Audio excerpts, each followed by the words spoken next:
بسم اللہ الرحمن الرحیم۔ السلام علیکم۔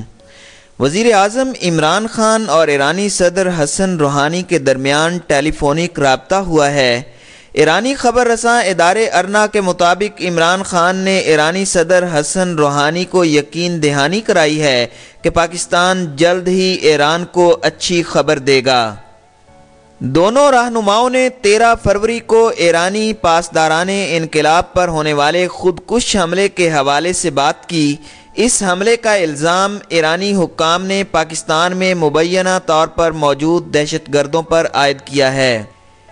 ایرانی میڈیا کے مطابق صدر روحانی نے کہا کہ ایران پاکستان کی جانب سے دہشت گردوں کے خلاف کارروائی کا انتظار کر رہا ہے اور دہشت گردوں کے خاتمے کے لیے پاکستانی حکومت اور فوج کے ساتھ مکمل تعاون کرنے کے لیے تیار ہے۔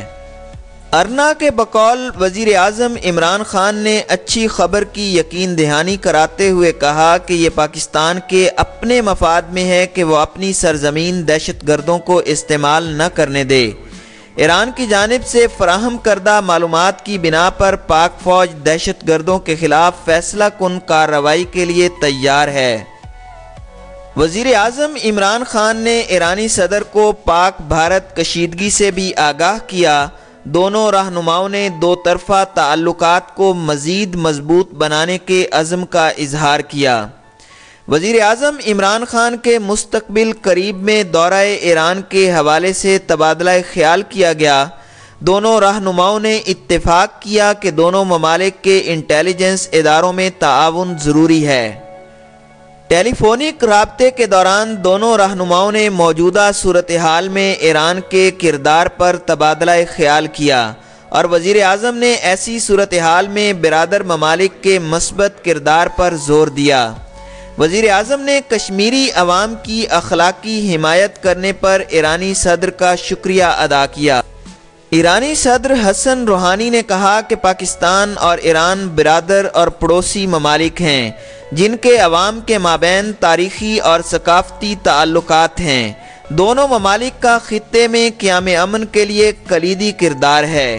خطے میں اقتصادی ترقی کے لیے کوششیں جاری رکھیں گے۔ خیال رہے کہ پاسداران انقلاب پر دہشت گرد حملے میں 27 ایرانی گارڈز جاں بحق ہوئے تھے۔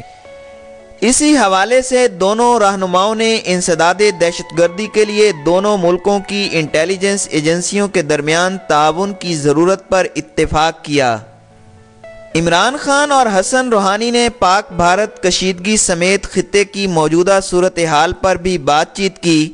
پچھلے دنوں OIC میں ہونے والی کانفرنس جس میں بھارت کو مدعو کیا گیا تھا اور پاکستان نے اس کانفرنس کا بائیکاٹ کیا تھا۔